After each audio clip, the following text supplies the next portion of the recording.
Boa tarde, Clara. Boa tarde a todos. Boa tarde. Bom, então o tema da nossa aula de hoje vai ser quais os impactos da pandemia na geopolítica mundial, referente a esse debate entre neoliberalismo e o estado de bem-estar social. Estamos aqui, então, com a professora Simone de Deus, que fez graduação em Ciências Econômicas pela Universidade Federal do Rio Grande do Sul, mestrado em Economia pela Universidade Federal do Rio Grande do Sul e doutorado em Ciência Econômica pela Universidade Estadual de Campinas, aqui pela Unicamp. Além disso, fez pós-doutorado no Levy Economics Institute, na Bard College, e é livre-docente pelo Instituto de Economia, também aqui da Unicamp. Boa tarde a todos, meu nome é Clara, eu também sou aluna aqui do Instituto de Economia da Unicamp. Agradecer mais uma vez à professora Simone por ter vindo, agradecer a todos que estão presentes. E eu vou apresentar as regras da sala.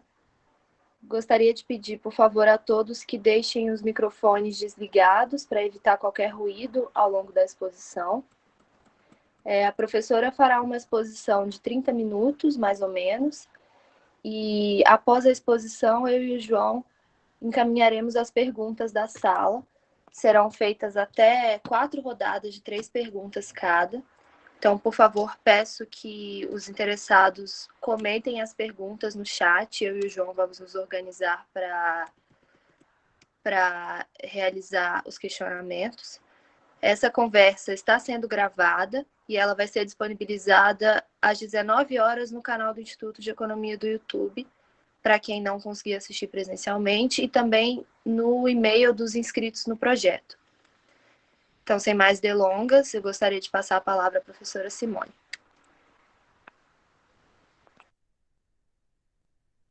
Opa, vamos lá, microfone ligado agora. Obrigada pelo convite para participar desse lindo projeto. Obrigada pela presença de todas e todos aqui. É um prazer, realmente, uma satisfação estar conversando aí com os alunos do ensino médio, né, num momento tão importante, tão singular que a gente está vivendo, né, e poder contribuir aí com vocês para uma reflexão sobre o que muda na sociedade, na economia pós-Covid-19, né? Esse é um pouco aí o nosso tema, tá? É o título aí desse nosso seminário de hoje. Eu organizei aqui algumas ideias, tá? Para a gente discutir dentro dessa temática. Não é... Claro que essa discussão não vai se esgotar nesse pequeno conjunto de ideias que eu trouxe aqui para a nossa discussão, né? Ela é bastante ampla. O título, né, dessa minha fala é muito amplo, né? O que muda na economia e na sociedade pós-Covid-19. Mas eu selecionei, então, alguns pontos, tá? Para a gente começar a conversar, que eu acho que são relevantes, tá? Para a gente entender um pouco onde estamos, tá? De onde viemos e para onde poderíamos ir, tá? Então, eu vou organizar essa minha fala, eu não sei exatamente quanto tempo vai dar, eu espero que eu fique aqui dentro do tempo combinado, né? Caso eu me alongue muito, eu peço ao João Vitor e à Clara que me deem um toque, tá? Mas eu não estou planejando falar muito, não, tá? Eu quero mais ouvi-los depois para a gente poder conversar, tá? Mas essa minha fala, eu organizei, digamos, em quatro pontos, tá? Então, qual que é o primeiro ponto que eu quero abordar com vocês? Em qual economia e em qual sociedade nós vivíamos antes da pandemia do coronavírus, tá? Então, esse é um primeiro ponto, eu vou falar muito rapidamente. Depois, pensar um pouquinho nos efeitos mais imediatos sobre a economia e as sociedades da crise do Covid, tá? Um terceiro ponto, que é uma pergunta, né, é se esses efeitos mais imediatos, né, muitos dos quais nós estamos sentindo, e vamos sentir aí nos próximos meses, talvez anos, tá? Esses efeitos mais imediatos, eles serão suficientemente importantes do ponto de vista histórico para mudar o mundo tal como nós o conhecemos e tal como hoje nós o entendemos, tá? E, por fim, eu vou fazer também uma breve reflexão de por que nós não devemos querer voltar ao velho mundo, tá? Aquele mundo que a gente vivia basicamente até março de 2020, tá bom? Então, esse é um pouquinho o roteiro da minha fala. Então, vou começar. Bom, em qual economia, em qual sociedade nós vivemos hoje, tá? Eu acho que uma forma de organizar um pouco, e essa é a chave que eu quero discutir, tá? Essa nossa reflexão, é de que pensar, tá? Que desde a década de 1980 do século passado, tá? Nós vivemos como sociedades ocidentais, tá? Sob a égide daquilo que a gente pode chamar de neoliberalismo ou razão neoliberal, tá?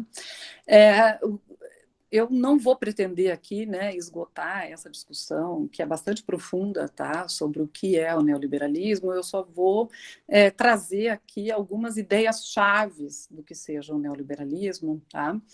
Porque essas ideias chaves, digamos, né, elas presidiram um pouco a reorganização dessas sociedades desde o final do século passado, né, e no caso de vocês, né, que são muito jovens, vocês, dentro dessa perspectiva da análise, vocês já teriam nascido, né, dentro desse mundo em que vigora o neoliberalismo, tá? Então, do ponto de vista, digamos, né, da economia, das políticas econômicas, né, o neoliberalismo, ele se traduz ou ele se explicita de uma maneira bastante forte, tá?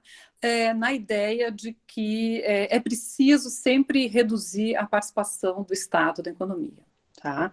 Porque o Estado é uma entidade ineficiente, né? O Estado basicamente não gera nenhuma riqueza, o Estado, né, ele só consome a riqueza que é gerada pelo mercado, né, e que quanto maior a participação do Estado da economia, menor é a capacidade daquela economia de gerar um bem-estar para toda a população, tá? Complementa, então, essa ideia, né, de que os Estados, eles devem ser, o Estado deve ser o menor possível, tá? A ideia de que o Estado é ineficiente, né? A ideia de que o mercado, então, ele é super eficiente, né? O melhor alocador dos recursos para a sociedade, na verdade, é o locus da geração da riqueza, né? Enquanto o Estado só se apropriaria da riqueza, etc. Tá? Então, essa ideia, né, de que coloca o mercado, digamos assim, né, como uma entidade que, enfim, né, teve uma origem natural, né, ao invés de fato compreendeu o mercado, né, também como um produto da sociedade, mas enfim, né, que o mercado ele é uma instituição natural e que ele é superior ao Estado e que essa superioridade se deve à ideia de que os agentes, né, no mercado, eles estão permanentemente em concorrência uns com os outros e que essa concorrência é que faz, na verdade, com que o mercado seja super eficiente e sempre superior ao Estado. Tá? Então, de alguma maneira, ou enfim, de várias maneiras, né, vocês já devem ter ouvido essas ideias, né, e, enfim, variantes dessas ideias, tá? É claro que o neoliberalismo, tá, como corrente filosófica, digamos assim, e mesmo como força política, ele não nasceu nos anos 80 do século passado, né? Ele tem origens mais antigas, né? E tem uma história, enfim, interessante, né? Que tem uma literatura bacana que traça isso, né, uma história aí de organização ao longo de todo o século XX, mais precisamente começando nos anos 30 do século XX, tá? Mas essa visão de mundo, tá, que se desdobra aí também em políticas econômicas, ela vai assumir, né, crescentemente o poder, tá, em vários sentidos, não só porque né, os governos se declaram mais liberais, etc., mas ela vai assumindo poder em diversas esferas da sociedade, tá?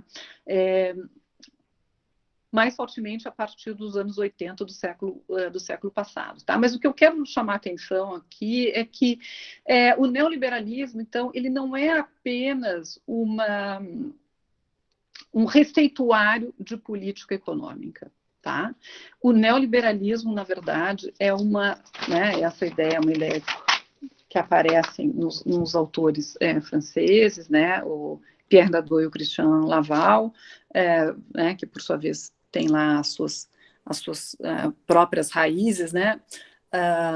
Mas, enfim, tá? Essa ideia de que o neoliberalismo não é um conjunto de políticas econômicas, não é um conjunto de ideias, né, sobre o Estado e o mercado, mas ele é muito mais do que isso, tá? Ele é uma nova razão do mundo, tá? E ele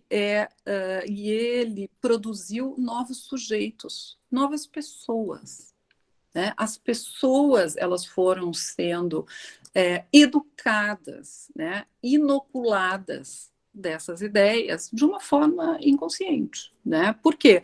Porque essas ideias, elas passaram a ser introduzidas, enfim, né, nas diversas instituições da sociedade, instituições essas que nos moldam, né?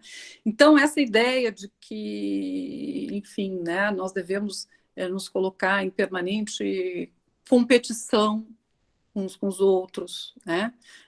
De que, enfim, né, a concorrência vai premiar os melhores e que então a gente deve querer ser sempre o melhor, né?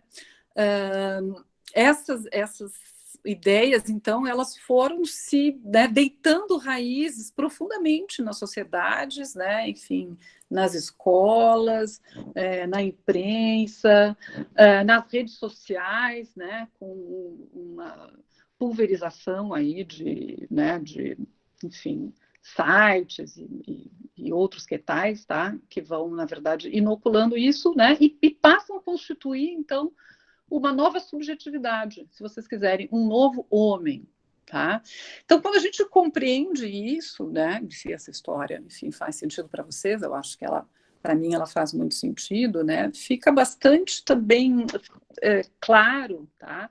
A dificuldade que né, simplesmente você como se fosse possível trocar uma chave. Ah, pronto, agora então trocam um governo, enfim, acontece alguma coisa, né? Esse modelo, digamos, de organização da sociedade, né? Que se traduz também num modelo de economia e em proposições de política econômica, ele vai ser superado.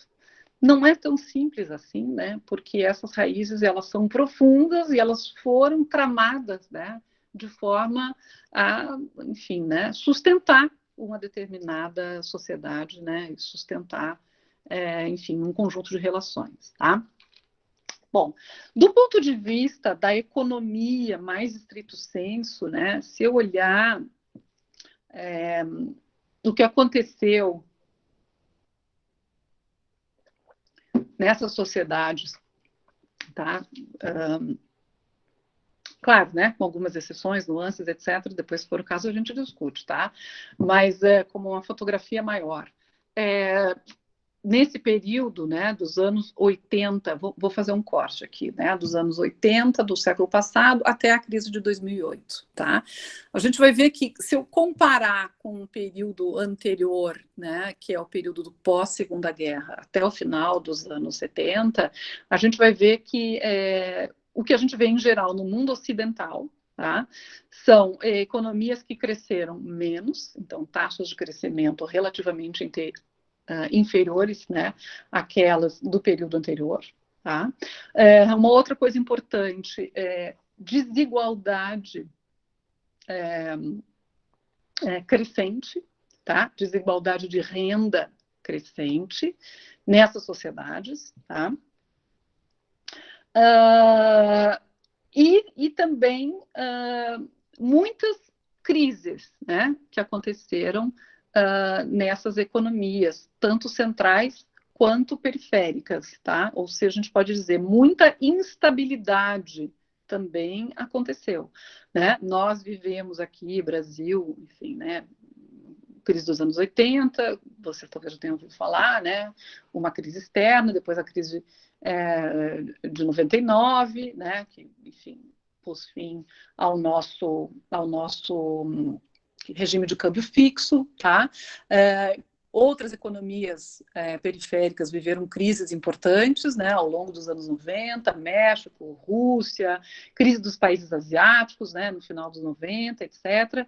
Então, foi um período de, né, diferentemente do que o receituário neoliberal, né, poderia sugerir, né, foi um período de crescimento menor, desigualdade de renda maior e muita instabilidade, tanto nas economias centrais quanto nas economias periféricas, tá?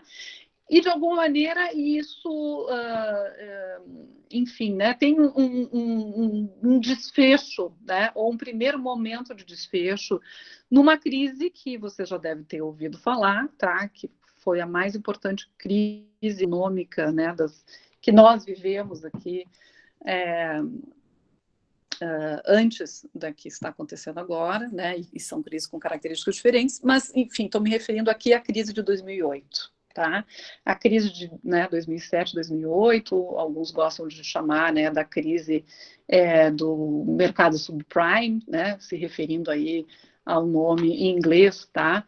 Para o mercado, né, que se desenvolveu em torno aí das hipotecas, né, que eram feitas para famílias de baixa renda, né? E também ficou conhecida com outros nomes, né?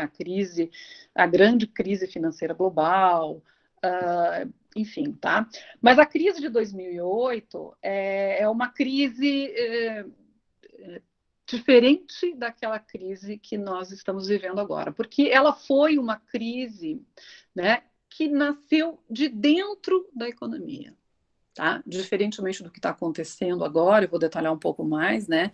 Que tem um fator, digamos, externo ou estranho à economia, em princípio, tá? Que é o grande causador dessa crise, dessa enorme retração no nível de atividade econômica que a gente está vivendo. Naquela crise de 2008, tá? Ela foi uma crise gerada por dentro do sistema, né? Na verdade, foi uma crise, para simplificar, né?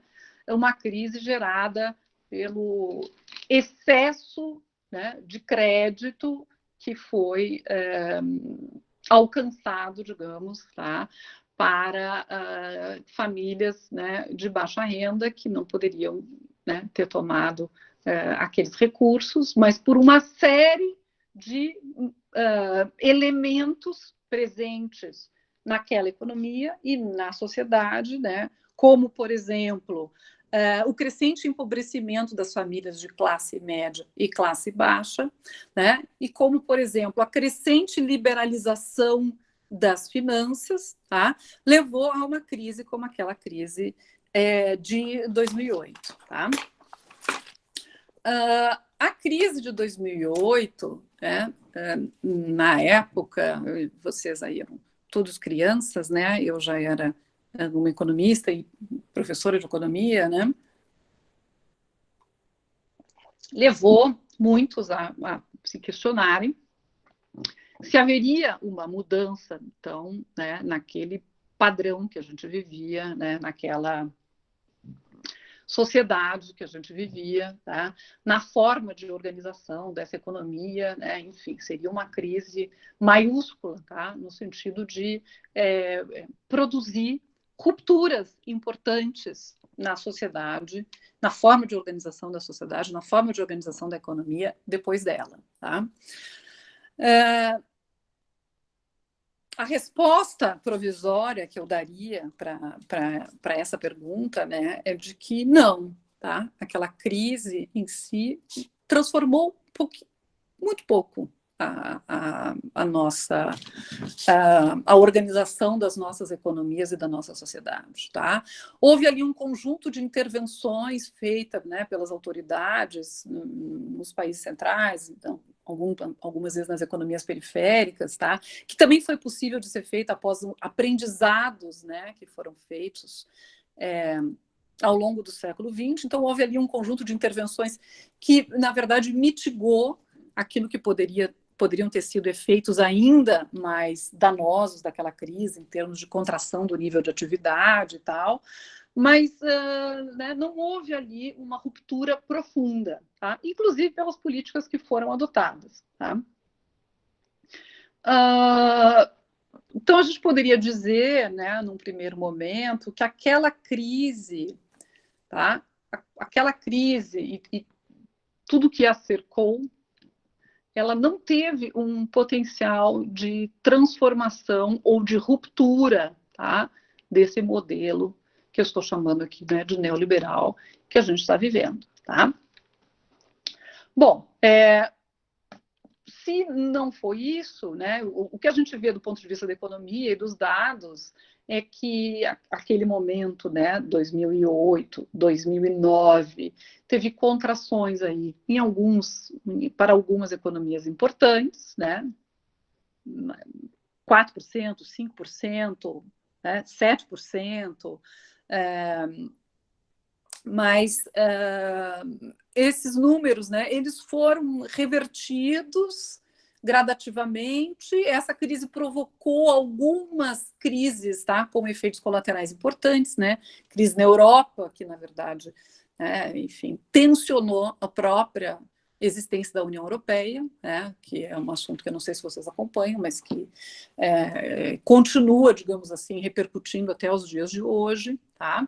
Enfim, né, é uma crise que provocou uma série de tensões, acirrou determinadas tensões, piorou um pouco os indicadores econômicos, né, em estrito senso.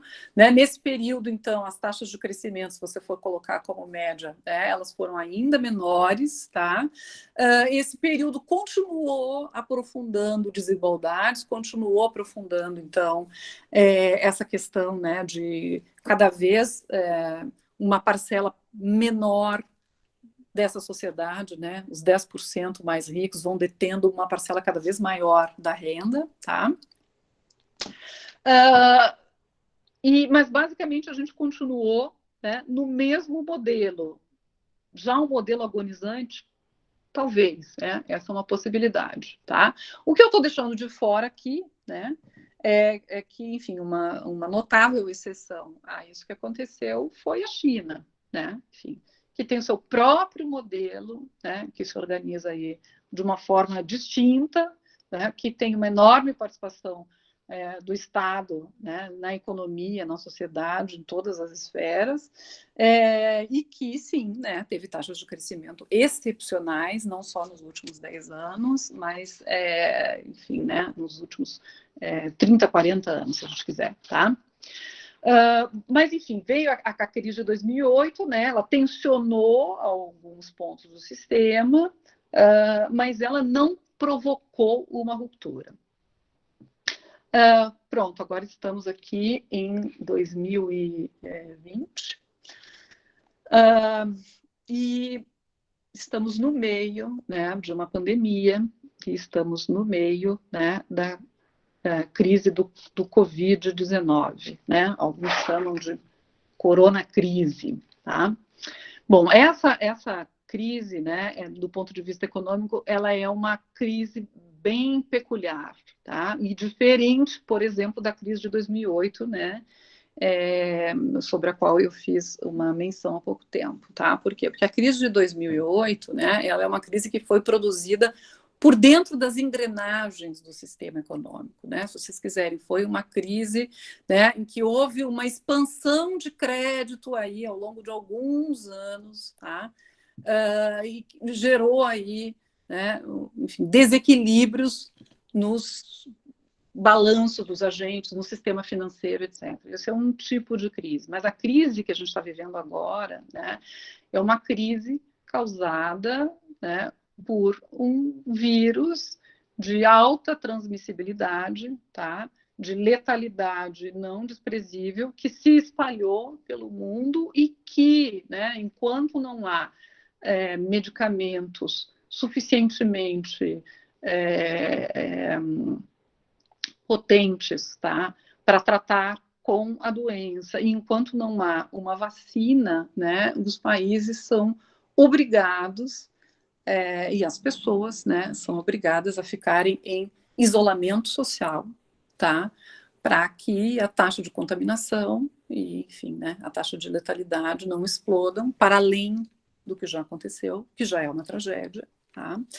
E para que não haja, né, uma sobrecarga dos sistemas de saúde, que em muitos países apresentaram sobrecargas, tá? Então, essa é uma crise, né, que não foi produzida, em princípio, pela economia, estrito sensu, mas é uma crise que ela desorganiza completamente os sistemas produtivos da sociedade.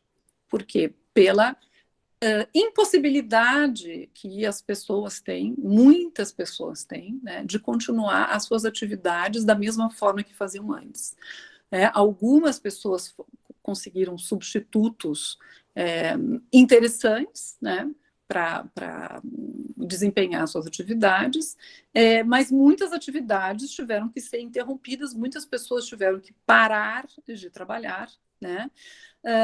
Muitas empresas tiveram que parar de funcionar ou tiveram o seu funcionamento reduzido pela necessidade de isolamento, tá? Então, nós economistas dizemos, então aqui essa crise afetou as condições de oferta, né, da capacidade de produção dessa economia. E sobrevém a esse impacto sobre a oferta, tá? Impactos que são gerados pela demanda, né? Então, como as pessoas, muitas delas não conseguem mais exercer as suas atividades, elas não têm mais renda. Como as empresas não conseguem exercer suas atividades plenamente, né, muitas estão fechando, algumas dispensaram os seus funcionários, isso tudo significa que os seus funcionários ou antigos funcionários, eles também estão perdendo a sua renda. E isso faz com que o consumo que essas famílias, né, injetam na economia também seja menor. E aí que outras empresas ou outras atividades que poderiam estar sendo desempenhadas agora, mesmo na condição de isolamento social, também não sejam, porque não há mais consumo para aquilo que elas fazem, né? Então, há uma espiral que se realimenta aí, né, de condições de oferta e de condições de demanda que tornam essa crise uma crise, se não inédita, né, do ponto de vista do tamanho da contração que a gente vai ter nos produtos, ou no nível de produto, no nível de renda das economias, tá? Pelo menos uma crise que não é vista há muito tempo, tá? Há pelo menos um século, tá? Ninguém sabe ainda dizer qual será a queda do PIB, tá, da economia mundial, né, nem de nenhuma economia, enfim, ninguém sabe dizer hoje, até porque nós estamos em pleno ano de 2020, a gente não sabe dizer, né, qual vai ser a queda do PIB do Brasil, nem qual vai ser a queda do PIB dos Estados Unidos, nem qual vai ser a queda do PIB da Alemanha, nem qual vai ser, não sabemos, porque o ano não acabou, né? Mas os números vão rodando, né? Os economistas, enfim, né? Eles vão recalibrando aí os seus modelos, né? E novas estimativas vão saindo, né? E essas estimativas são bem horríveis. Né? Fala-se hoje no Brasil de uma queda no PIB entre 7% e 10%. Isso é muita coisa, né? Eu não sei se vocês viram, foi um número bem alardeado aí nas semanas anteriores. Saiu já o número efetivo, né? A contração do nível de atividade econômica no Reino Unido no mês de abril, ele foi de 20%. Então, é muito grande, né? O impacto é uma crise muito grande, na economia. Os desempregos, o nível de desemprego, ele vai crescer assustadoramente, não sabemos onde ele vai parar, tá?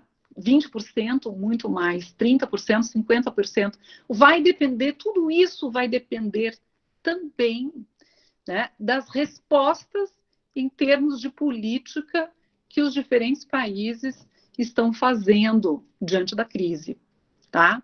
Respostas de política mais ou menos acertadas, elas vão mitigar os efeitos dessa crise.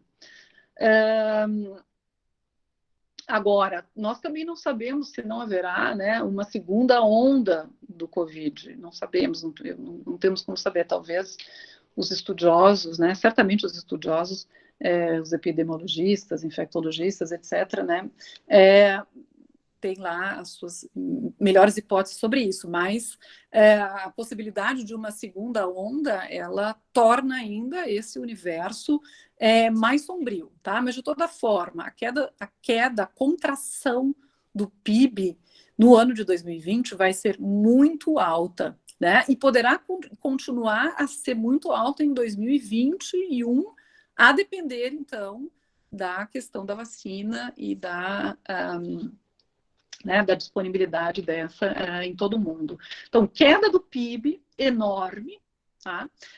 Desemprego também, né? Só comparável, esses números talvez comparáveis com o que a gente teve nos anos 30 do século passado, né? Outro sinalizador econômico, tá, muito preocupante, para o qual as pessoas acham que até não estão dando a devida importância, é a deflação, né? A deflação, que é a queda do nível de preços, ela vem rondando perigosamente as economias, já estava rondando as economias antes de 2020 e agora ela vem se mostrando uma realidade, né? Mesmo no Brasil, né, temos aí um país um pouco traumatizado pela inflação alta que aconteceu nos anos 80 e até meados dos anos 90 do século passado, mas nos últimos 2 meses na economia brasileira a gente teve queda do IPCA. Então são vários indicadores muito complicados, tá? A pobreza absoluta ela está aumentando, né? A gente vê aí os indicadores no noticiário, né, de que a pobreza absoluta está aumentando, o número de pessoas entrando, né, na linha de pobreza. Concentração de renda vai aumentar, né, dado queda dos salários, né, dado a perda de empregos, etc. Ou seja, é uma crise gigantesca que a gente está vivendo, né? Uma crise gigantesca. Pergunto, né? Essa crise, ela poderá ser uma crise do neoliberalismo e abrir um espaço, né, para uma nova forma de organização das economias e das sociedades a partir dela, né? Porque essa crise, ela é uma crise, né? Muitos têm chamado a atenção para isso, né? Ela é uma crise que expõe, joga na cara, né? Cospe na gente aí uma série de aspectos que, na verdade, são intoleráveis do ponto de vista social, né? Então, essa questão, por exemplo, né, da necessidade de isolamento social, que as pessoas têm que fazer isolamento social, têm que se manter numa condição de higiene mínima e tal. Como é possível falar de isolamento social, né, quando as pessoas não têm condições mínimas de habitação, condições mínimas de higiene, né, condições mínimas de acesso a, enfim, né, produtos aí que lhes permitam né, viver esse momento numa situação minimamente segura, né? as pessoas que não têm acesso, por exemplo, né, não têm conexão, não têm acesso à internet, não têm acesso à informação, ficam privadas, muitas crianças que ficam privadas de educação, né? Em vários países do mundo, as pessoas não têm acesso a um sistema de saúde universal, né? Nós temos ainda um sistema de saúde universal, um ótimo sistema de saúde universal, com problemas, né? Mas acho que esse é um momento também que as pessoas entendem mais a importância de você ter um sistema de saúde universal, mas as várias mazelas, né, que nós no Brasil convivemos e que no mundo inteiro, grande parte do mundo, né, mesmo nos países ditos desenvolvidos, né, elas estão expondo aí as questões que são aspectos intoleráveis, né? Então, enfim, né, a crise expõe muito mais a morte, né, as camadas mais vulneráveis da população, as camadas mais frágeis da população, né? E isso atinge de forma diferenciada, né? Enfim, diferentes raças, né? Isso não atinge igualmente, né? Não somos todos iguais na pandemia. Não somos todos iguais na pandemia, né? O vírus é democrático, ele atinge a todos. Não, né? Por quê? Porque as pessoas podem se proteger de uma forma diferente, né? As pessoas que têm empregos melhores e puderam fazer a conversão e tal, estão nas suas casas, trabalhando em suas casas de forma protegida, né? Alguns não podem, muitos, a maior parte não pode fazer isso, tá? Então, essa crise, ela, enfim, ela vai provocar, né, um tensionamento tão grande das estruturas da sociedade que é possível que ela gere uma transformação. Né? É possível, eu acho que ela tem, enfim, né, há um potencial de transformação que precisa ser trabalhado. Tá? O que precisa para isso acontecer? Né?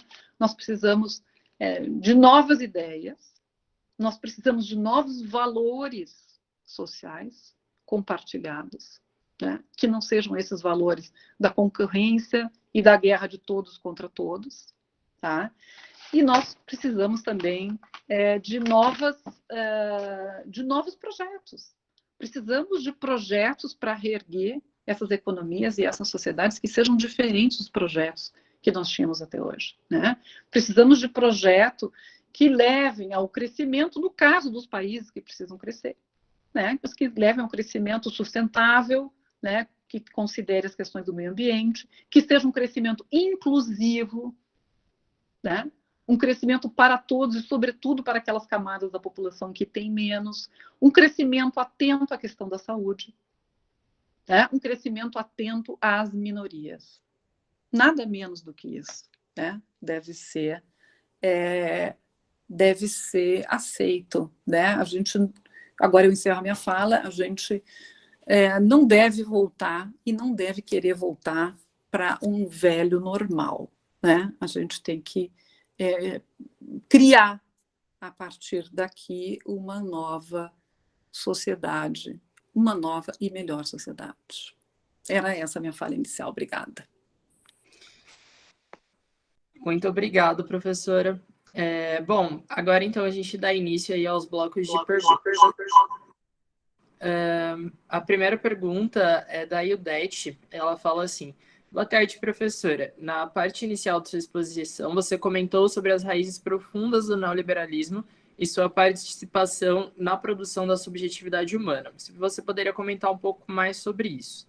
Aí eu queria emendar também para perguntar se essa crise ela tem algum potencial de afetar essa razão neoliberal, afetar o sujeito neoliberal, o homem empresarial, que o Lerdo e o Laval falam, e se essas questões que talvez uma crise possa promover, elas podem ter... só um minutinho que eu vou ler a pergunta da pessoa. Se elas podem ter algum impacto nessa questão do home office, tipo, como você enxerga os impactos do home office adotado por muitas empresas na economia e na sociedade. Então, acho que seria mais ou menos essa linha, esse primeiro bloco de perguntas.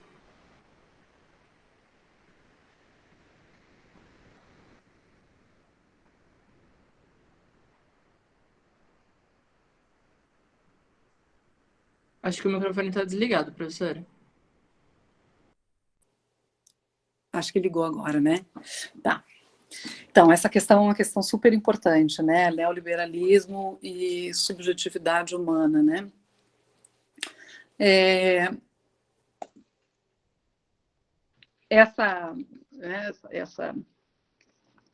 Essa subjetividade neoliberal, né? Ela é uma subjetividade desse homem empresarial, né?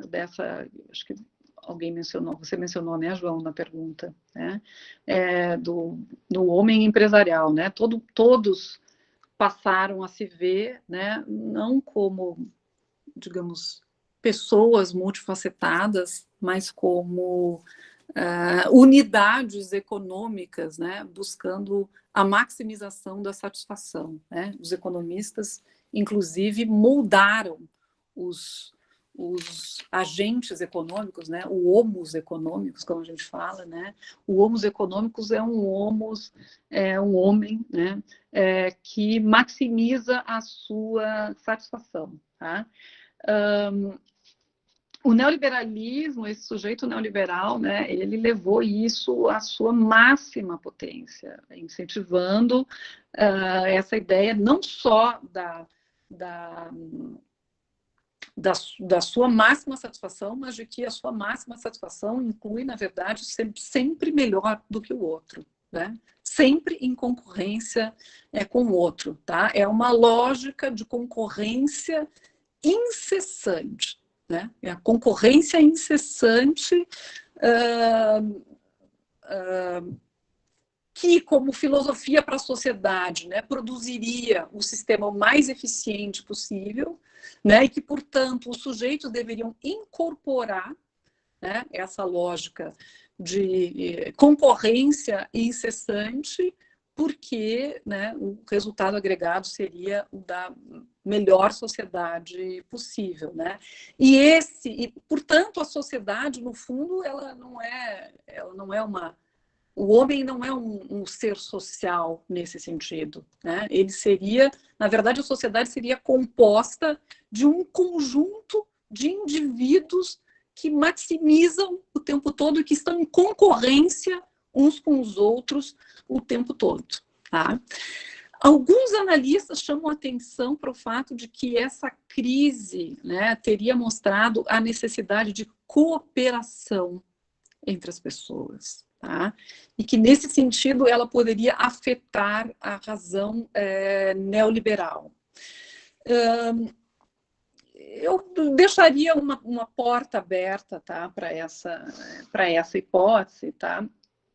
Mas eu acho que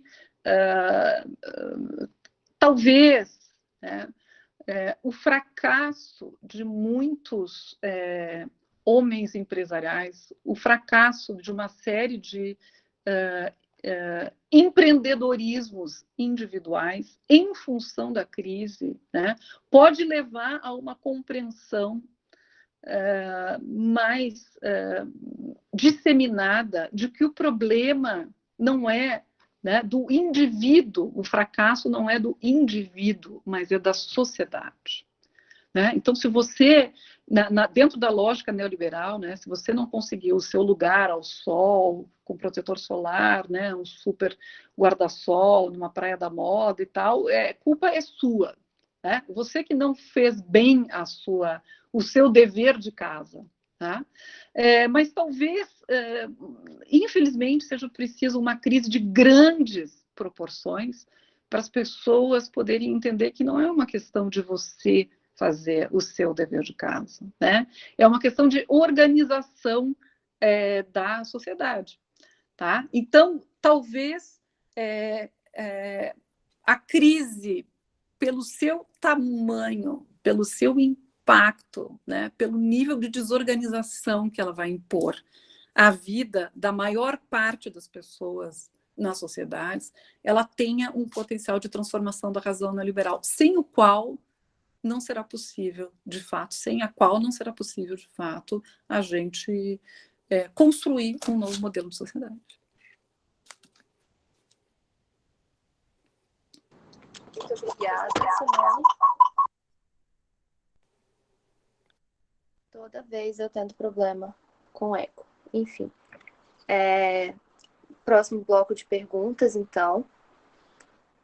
Essas um pouco mais voltadas para conceitos macroeconômicos mesmo. A primeira é: após a pandemia, a reorganização internacional da sociedade poderá ocorrer como houve em Bretton Woods? A próxima pergunta é sobre as causas e consequências da deflação na nossa conjuntura. Quais são essas causas e consequências? E de que forma a pandemia do Covid pode agravar esse processo? E a última pergunta do bloco é: no atual trabalho do governo, você vê uma mobilização conjunta contra essa doença na questão de planejamento? Ou tudo está sendo feito às pressas e com atrasos? É isso.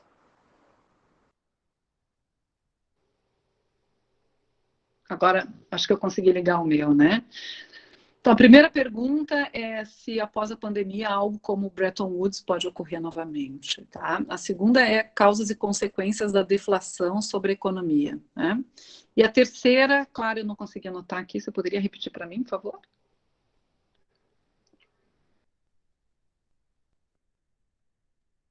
A terceira pergunta é sobre o governo atual. Só um instante, deixa eu achar aqui. Se existe alguma mobilização conjunta contra a doença em termos de planejamento, ou se está tudo sendo feito às pressas e com atraso.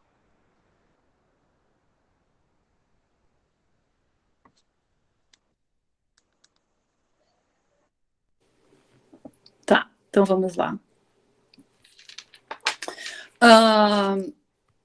Se após a pandemia algo como Bretton Woods pode ocorrer?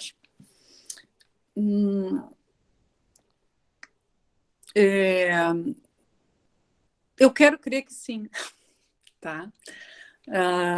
Que vamos dizer o seguinte, né? O Bretton Woods aqui funciona apenas como um símbolo, tá?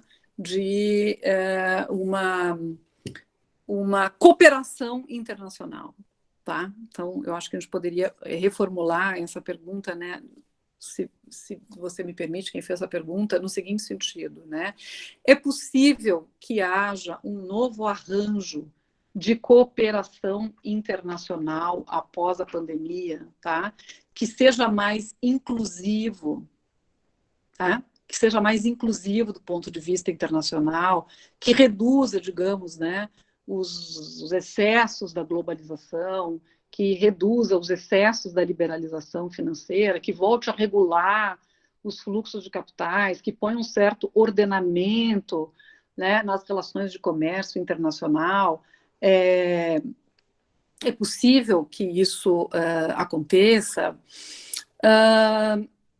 Eu diria o seguinte, né, que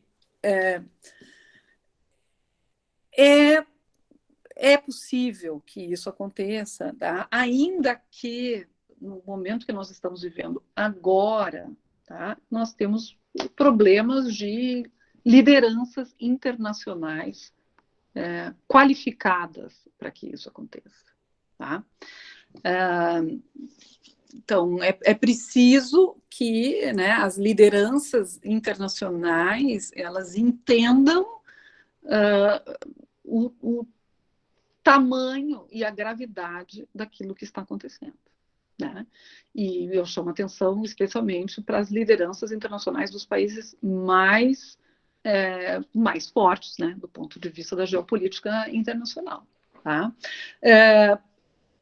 Porque a crise, né, ela pode mostrar, e eu acho que em alguma medida ela vem mostrando, né, como a cooperação internacional pode ser importante, como vem mostrando isso, né, enfim, né, grupos de cientistas que estão unidos aí, né, em projetos de desenvolvimento de medicamentos, projetos de desenvolvimento de vacina, né, em âmbito internacional, etc. Isso é importante, né, mas a gente também vê movimentos aí de soluções mais individuais, né?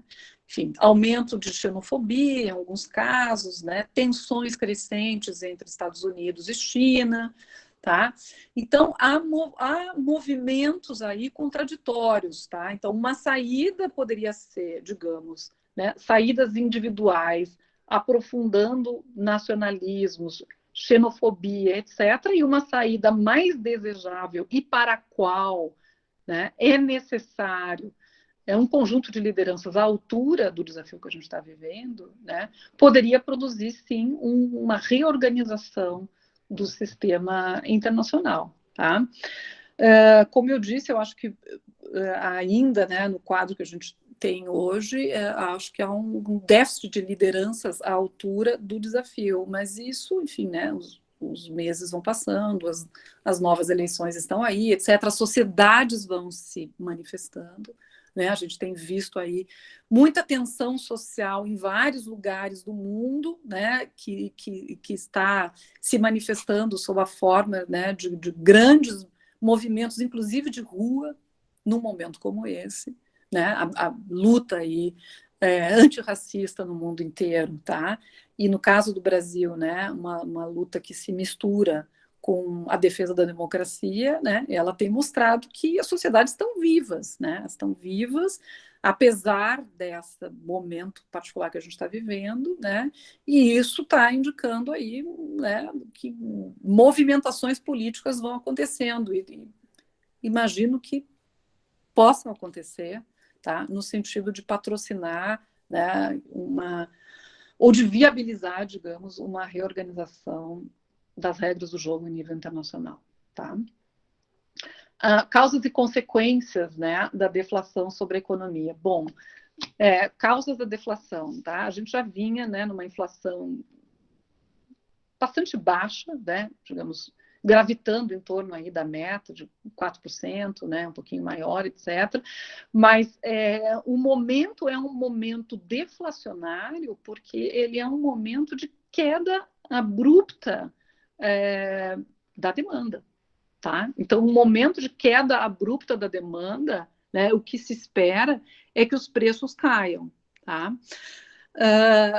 Isso, enfim, né, já estava colocado internacionalmente, as economias mais próximas da deflação, o Brasil já estava especificamente com uma inflação baixa, né, esse ano abriu aí com a questão dos preços do petróleo, que é uma commodity internacional importante, né, que faz parte aí de várias cadeias produtivas, né, com os preços despencando e agora com a enorme contração da demanda, tá, o que deve acontecer é a inflação, e a inflação ela é muito perigosa, né? Porque ela vai retroalimentando a contração do PIB, tá? Por quê?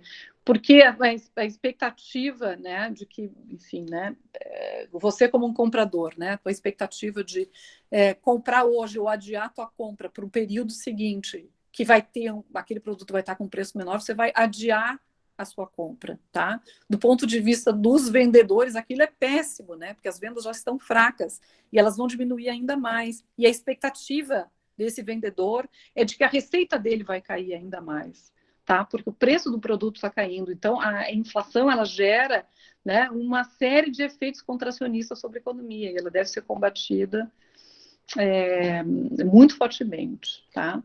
Governo atual... se há uma mobilização conjunta, está tudo sendo feito às pressas. Eu primeiro gostaria de dizer uma coisa, né, que é a seguinte: esse é um desafio enorme, tá, para qualquer governo, tá? Realmente é uma crise, né, multifacetada, inusitada, de uma gravidade incrível, que exige mobilização em várias dimensões. Tá? Isto posto, né, eu diria que, a despeito da gravidade, da complexidade da crise, né, de todas as dimensões que ela envolve, tá, eu acho que a resposta nossa é desorganizada, equivocada, pouco pensada, tanto do ponto de vista do combate mais imediato aos efeitos dessa crise, nas várias dimensões, quanto ao fato de que não há um projeto de como recuperar a economia após, né, esse momento mais grave da crise. Né? O projeto que basicamente o governo alardeia é de que nós vamos aprofundar as reformas liberais assim que isso tudo passar. Houve um espasmo ali dentro do governo, né, em algum momento, de produzir, né, um plano de investimentos, etc., que não foi liderado, na verdade, pela economia, né, foi liderado por um outro grupo de ministros, mas esse plano caiu no esquecimento, né, certamente ele foi desidratado aí dentro do grupo de poder, e o projeto é o projeto de aprofundar as reformas neoliberais. Então, enfim, né, eu acho que é um projeto fadado ao fracasso. Bom, vamos lá, professora, mais um bloco. Tem uma pergunta aqui sobre China. O fato da China ter injetado dinheiro nos países ocidentais, como os Estados Unidos, durante a crise de 2008, contribuiu para que os pilares do neoliberalismo não fossem tão afetados em 2008? E quais mecanismos contribuíram para que o modo de produção e de consumo não fossem tão alterados no pós-crise? Aí, a próxima pergunta é um pouco sobre os impactos sociais dessa crise na educação. Então, ela pergunta se a senhora acha que o que vai acontecer com a questão da educação nesse pós-pandemia, tendo em vista a questão dos adiamentos dos vestibulares, do adiamento do Enem, e se é nítida essa desigualdade de oportunidades para o aluno brasileiro. E a última pergunta do bloco é se não é mais plausível que a crise da Covid acelere o processo de deterioração da sociedade, preparando o terreno para algum tipo de ponto de disrupção só no futuro. Acho que é uma pergunta um pouco mais aí na abstração. E se me permite também, talvez adicionando a essa última pergunta, queria perguntar se a senhora poderia comentar um pouco sobre os comuns também, aí, pensando nas revoluções do século XXI, e se a gente vê algum tipo de revolução no século XXI nessa crise, pensando no comum, se a gente está enxergando isso na sociedade.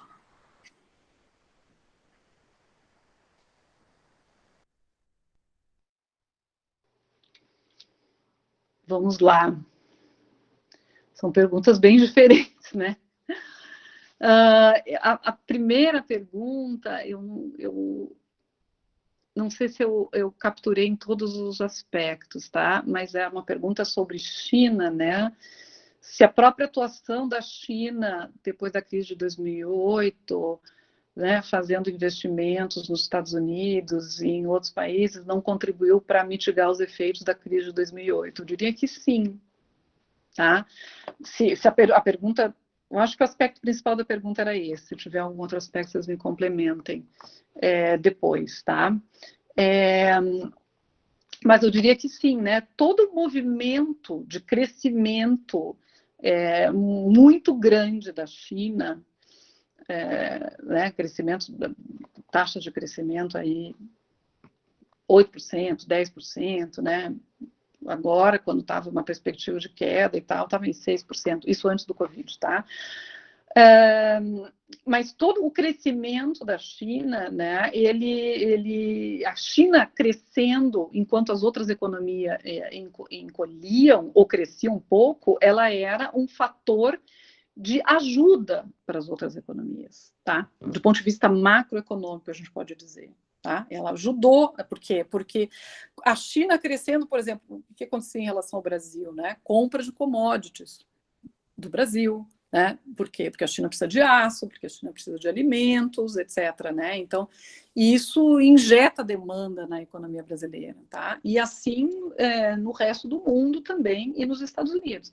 Claro que tem outras conexões aí, né? Entre essa questão da China, o espaço que ela passa a ocupar, o fato de que grande parte, né, do parque manufatureiro do mundo se deslocou nesse período e foi para a China, né, fazendo também com que aumentasse, digamos, né, a vulnerabilidade nas economias centrais, porque perderam empregos de qualidade, etc. Então, tem uma série de outras questões que estão associadas aí, sobre a qual eu não vou me alongar. Mas, sim, tá? O fato de que a China continuou crescendo contribuiu para mitigar os efeitos da crise de 2008 e, de alguma forma, né, contribuiu para que essa crise não tivesse, né, a gravidade e as consequências que talvez pudesse ter tido se não houvesse uma locomotiva, né, em ação daquele momento, tá, que foi a China. Bom, o que vai acontecer na educação? Eu sou uma professora, né, uma economista, professora, não tenho exatamente, e não sou, muitos economistas fazem isso, mas eu não pesquiso a área de educação, tá? Né, eu sou, enfim, né, sou uma professora e dessa perspectiva um pouco eu penso, né, e inclusive por conta da minha prática eu penso, né, quais são as transformações aí que vão acontecer na educação, né? Eu imagino que essas práticas, né, de educação mediadas por tecnologia à distância, elas vão se enraizar cada vez mais no cotidiano da educação, tá?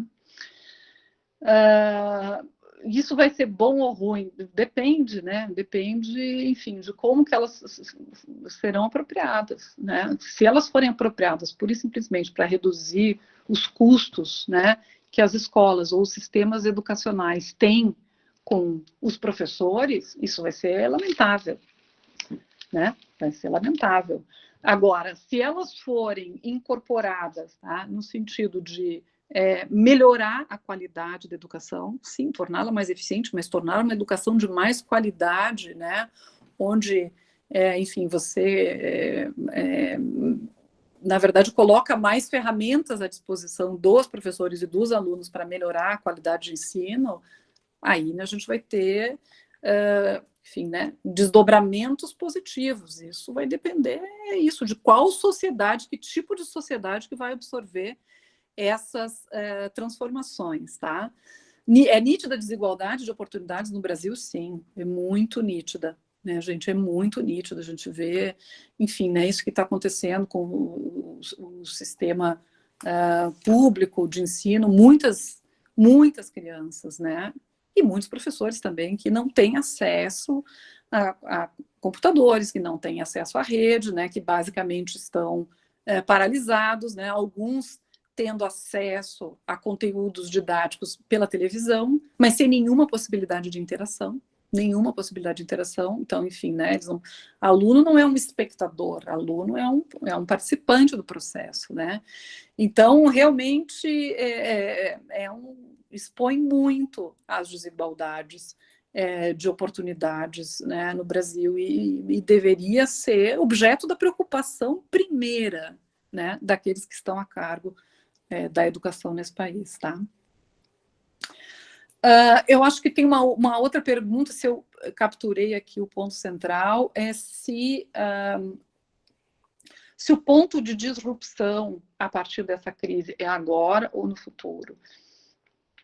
Não, eu não tenho capacidade de responder isso, né? Porque é a história e é a sociedade, né? Então, isso vai depender de uma série de desdobramentos e desenvolvimentos né, que tem o seu tempo, né? Alguns fatores poderão acelerar esses desdobramentos, tá? As próprias respostas que os políticos hoje no poder vão dando para esses efeitos que vão se abatendo sobre a sociedade, ela pode acelerar ou pode desacelerar, ou pode tornar mais lenta essa resposta, tá?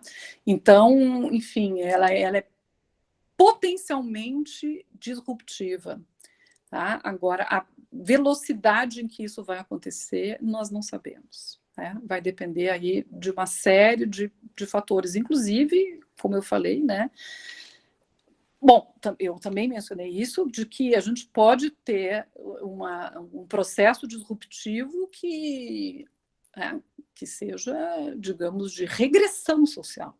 É possível.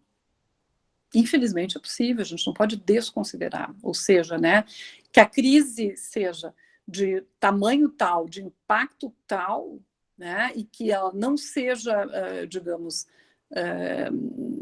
não se coloque como uma alternativa, tá? Um projeto de sociedade, né, digno desse nome, mas ela pode ter um desdobramento extremamente nefasto, né, abrindo espaço para ditaduras, né, para sistemas dominados pela violência, né, para sistemas não democráticos, enfim, né, abre espaço para tudo, então é preciso ficar atento, tá bom? Comentar sobre os comuns, né? Se há espaço para os comuns. Não sei, também eu às vezes penso, né, nisso, nessa alternativa aí que foi desenhada pelos franceses, né, de que essa sociedade neoliberal ela seria, digamos, sucedida, né, por uma sociedade que estaria assentada na prática dos comuns, né, na prática aí na prática, enfim, né, de uma organização de vida, de produção e de vida, né, com base aí no compartilhamento, tá? A gente poderia dizer assim, tá? No compartilhamento das coisas, né, dos sistemas, etc. Há iniciativas, né, iniciativas que foram aí acontecendo, e muitas delas viabilizadas, inclusive, né, pelas novas tecnologias, que são iniciativas interessantes de compartilhamento, né? Eu particularmente, né, vivi, assim, nos condomínios onde moro e, né, enfim, assisti e participei, né, de algumas iniciativas aí de compartilhamento para usar assim, experiências bem particulares, né, e de uma certa solidariedade entre as pessoas, né, que compartilham espaços comuns que eu nunca tinha visto, né, nunca tinha experimentado, né, nessa sociedade em que a gente está todo mundo com pressa, cada um vive a sua vida, e tudo mais. Muitas iniciativas, né, de compartilhamento que poderiam, digamos, apontar para uma saída do tipo dos comuns, tá? Mas eu acho que eu não poderia elaborar muito mais do que isso, mas eu acho que a gente precisa ficar atento, né? Como cientistas sociais, precisa ficar atento e analisar, então, esses movimentos nessa linha que aconteceram. Professora, muito obrigado. Teve uma pergunta aqui referente a certificado. O Davi já respondeu para a gente de que o projeto não tem certificado, mas acho que toda a magnitude desse projeto e todas as aulas com tanta qualidade, com professores doutores aqui do Instituto, já é uma grande recompensa, né, para os alunos que ainda não estão na faculdade e até mesmo para colegas acadêmicos. Bom, dito isso, eu anuncio o fim do 7º encontro e apresento o tema da próxima terça-feira, dia 23/6, que vai ser o último episódio da temporada, que tem o tema Combater as alterações climáticas e as desigualdades econômicas no mundo pode ajudar na retomada do crescimento. Vamos estar recebendo os professores Ademar Ribeiro Romero e o professor José Maria da Silveira, aqui da casa. Tá ótimo. Eu gostaria também de me despedir, então, de agradecer a oportunidade, né? Agradecer para os organizadores do projeto, agradecer àqueles que enviaram perguntas, foram ótimas, né? Me fizeram pensar. Espero ter contribuído. E, Clara, tem um recadinho final. Bom, Muito obrigada, então, professora Simone. Muito obrigada a todos que compareceram. Só reiterando, esse encontro vai estar disponível no YouTube a partir das 19 horas de hoje. Ele também será enviado por e-mail para todos os participantes que tiverem se inscrito no projeto e nos grupos do WhatsApp. Então, a gente encerra por aqui. Muito obrigada a todos que participaram e aguardamos vocês para o próximo episódio semana que vem.